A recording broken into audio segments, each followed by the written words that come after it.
जय माता दी। Hello guys, कैसे हैं आप सब लोग। उम्मीद करती हूँ बहुत अच्छे होंगे। ये जो 2025 है, जो नववर्ष है, आप सभी का मंगलमय रहे। माता रानी की कृपा सभी लोगों पर यथावत बनी रहे।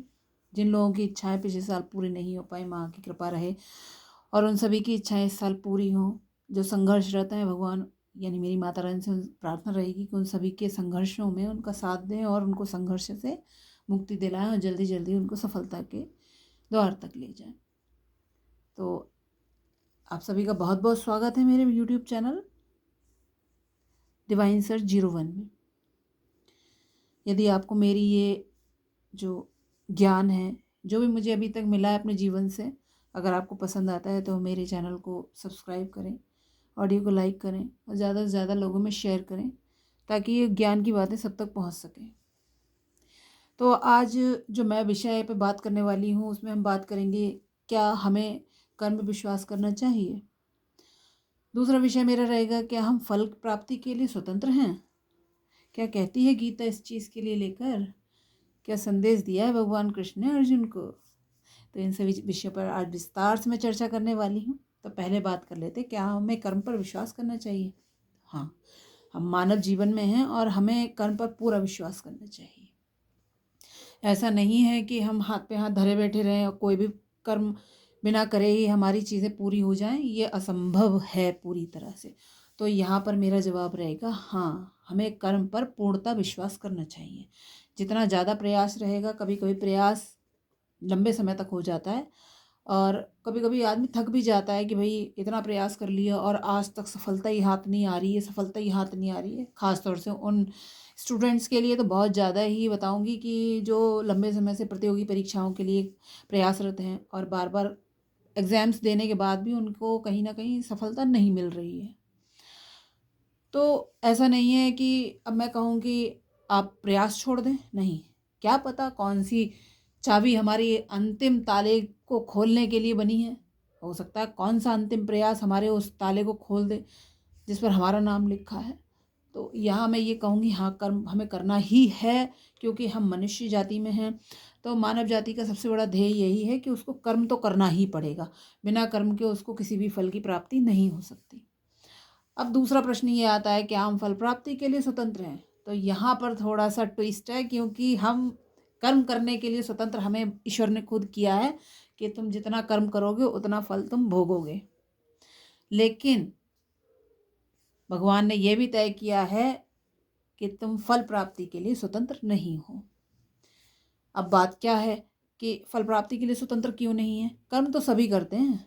कर्म तो भाई मनुष्य में देखिए, आप बहुत सारे लोग हैं, हम ही लोगों में कुछ वही 8 घंटे ड्यूटी करके लाखों रुपए कमा रहे हैं, कुछ 8 घंटे ड्यूटी करके 2,000, 4,000, 5,000, 10,000 में ही काम चला रहे हैं और संघर्ष रहते हैं जीवन में।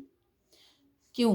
कर्म तो सभी कर रहे हैं ना, लेकिन फल तो ईश्वर ने लिख के भेजा है कि भाई जिसको जिस क्षेत्र में जिस प्रकार का फल प्राप्त होना है, तो फल के लिए स्वतंत्र नहीं है। वो तो ईश्वर ही तय करेगा, माँ अंबिका ही तय करेंगी कि भाई किसको किस तरीके का फल हम देना चाहते हैं या वो देंगी।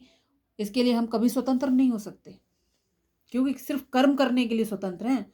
अब कहो कि जैसा मैं कर्म कर रहा हूँ, अगर हमें फल की भी प्राप्ति के लिए स्वतंत्र बना दिया जाता तो आज हर बच्चा कहता मैं तो आईपीएस बनूंगा।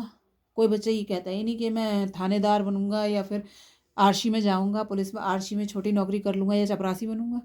तो हाँ, देखिए, एक बड़ी डिग्री लेने के बाद भी कभी कभी इंसान अच्छे पद पर नहीं पहुंच पाता। और कभी कभी देखिए, ये भी देखा होगा आपने आसपास में, कोई बिना प्रयास के छोटे मोटे 1-2 बार प्रयास किया अच्छी जॉब ले लेता है।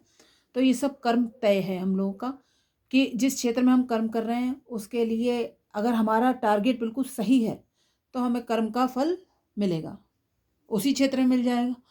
और अगर हमारा कर्म उस क्षेत्र में निश्चित नहीं है ईश्वर के द्वारा, तो हम उस क्षेत्र में कभी सफल नहीं हो सकते। क्या कहती है गीता? हाँ, गीता यही कहती है कि आप कर्म करने के लिए स्वतंत्र हैं, फल के लिए नहीं। गीता में भगवान कृष्ण ने अर्जुन के लिए संदेश दिया है तो उन्होंने कहा है, पार्थ, तुम सिर्फ कर्म करो, फल की इच्छा नहीं। क्यों? तुम्हारा कर्म करना ही तुम्हारा ध्येय है। क्योंकि मानव धर्म में अगर देखें तो हर मनुष्य के लिए कर्म तो करना ही है। तो वो भी गीता भी यही बताती है कि तुम सिर्फ कर्म करो, फल की इच्छा मत करो, गीता में साफ बताया गया है। क्यों?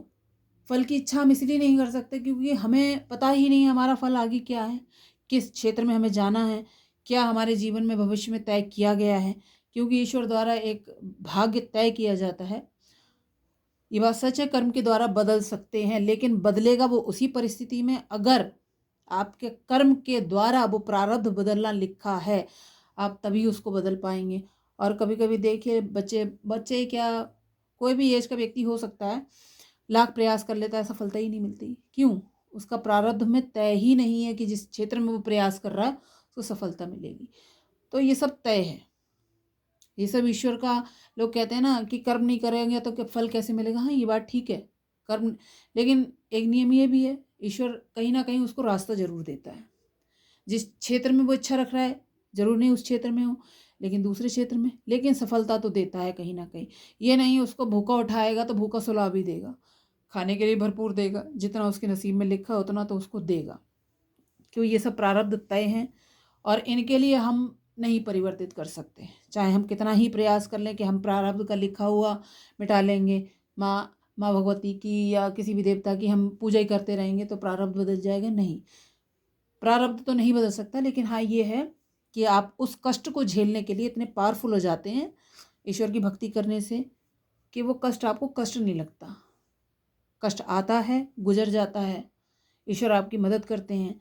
आपको जहाँ दिक्कतें लगती हैं वहाँ वो पता ही नहीं चलने देते कि कब आपके सामने से आया कष्ट और चला गया। क्षमता इतनी दे देते हैं, आपके अंदर धैर्य इतना बढ़ा देते हैं कि वो धैर्य जो है आपके लिए एक अस्त्र की तरह काम करता है। जब मन के अंदर धैर्य आ जाता है ना कि भाई ये चीज़ मेरे से नहीं हो रही है, नहीं हो पा रही है, पता नहीं क्यों नहीं हो रही, कभी कभी हम भी सोचते हैं, तो वो सब ईश्वर हमें बनाता है, बताता है। और हमारे हर प्रश्न का जवाब जो ईश्वर देते हैं। लेकिन हम बस यही है, गलतियाँ भी हम करते हैं, गलतियों के टाइम पे भी ईश्वर हमें बताता है, ऐसा नहीं है। वो हमें बताते हैं कि तुमसे गलती हुई, लेकिन कुछ अज्ञानी लोग होते हैं, गलतियों का एहसास भगवान कराने के बाद भी वो उन गलतियों तक नहीं पहुंचते। वो अपने कर्म में रत रहते हैं। क्यों? उनका कर्म तय है कि उनको गलत काम ही करने हैं, गलत वाणी ही बोलनी है। तो ये सब चीज़ तय रहती है। और मैंने तो अपना जीवन में यही अनुभव किया अभी तक कि हम कर्म करने के लिए स्वतंत्र हैं, कर्म डट कर करिए। कर्म का कोई भी सब्स्टिट्यूशन नहीं है कि आप कर्म छोड़ दें और हाथ पे हाथ धरें, भगवान की भक्ति करने लगें और कहें कि भाई मेरा ये काम। भगवान भी उसी के संग देते हैं, ईश्वर भी उसी का साथ देता है जो कर्म करता है, जो अपनी मदद खुद करता है। उसके साथ ईश्वर हर टाइम खड़े रहते हैं। ये बात सच है, परखी हुई है। अगर आपको मेरा ये प्रयास अच्छा लग रहा है तो मेरे चैनल को ज़रूर सब्सक्राइब करें। और मेरा एक और चैनल है जिसमें मैं पिछली वीडियो में आपको मैंने जैसा बताया था कि मुझे माँ दीपक में दर्शन कई बार दे चुकी हैं और देती हैं अक्सर। तो जय माँ वैष्णो देवी के नाम से चैनल है मेरा, उस पर ज़रूर विज़िट करें और दीपक को ध्यान से देखें। जितना आप ध्यान से देखेंगे आपको सब चीज़ समझ में आने लगेगी कि हाँ माँ ने मुझे दर्शन दिए हैं। मुझे तो माँ ने साक्षात दर्शन भी दिए हैं।